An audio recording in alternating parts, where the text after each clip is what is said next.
Passer quelques minutes au centre aéré de la maison de l'enfance est toujours un moment impressionnant.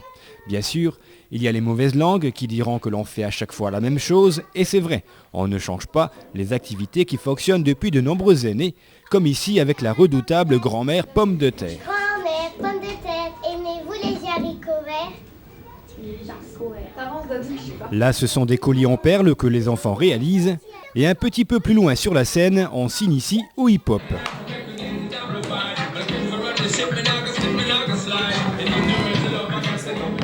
Bon, tout ça c'est du déjà vu, alors intéressons-nous à ce qui fait la particularité d'un bon centre aéré, la recherche de nouvelles activités ou de sorties. Et là, la direction et les animateurs ont proposé aux enfants une petite surprise. Et oui, la semaine dernière, nos caméras ont suivi un groupe à Nancy. Jusque-là, rien de spécial, si ce n'est qu'il s'agissait d'aller rendre visite et suivre l'entraînement de l'une des plus importantes équipes de basket de France, le SLUC Nancy, 10e du championnat de Pro A, vainqueur de la Coupe d'Europe en 2002. Il y avait de quoi être impressionné. Oh mon Dieu.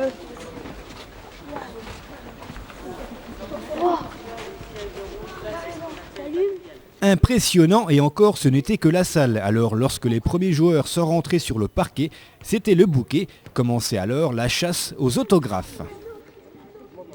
Et c'est assez fort, on a fait des photos, on a demandé des autographes. Et du haut de leurs 2 mètres, les joueurs se sont prêtés au jeu. Les stars américaines, françaises ou yougoslaves du SLUC ont enchaîné les autographes comme ils enchaînent les paniers de basket. Ils étaient sympas, ils jouaient bien.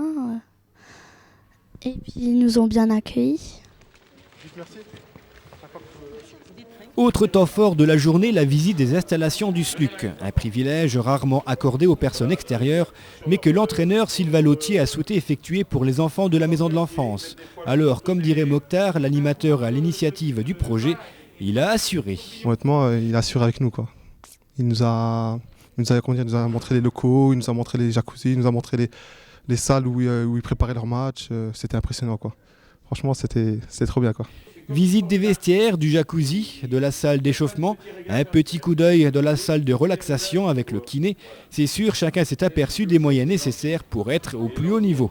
Et lorsque de retour dans la salle, les joueurs avaient débuté l'entraînement, il n'y avait plus grand chose à dire, il n'y avait qu'à admirer.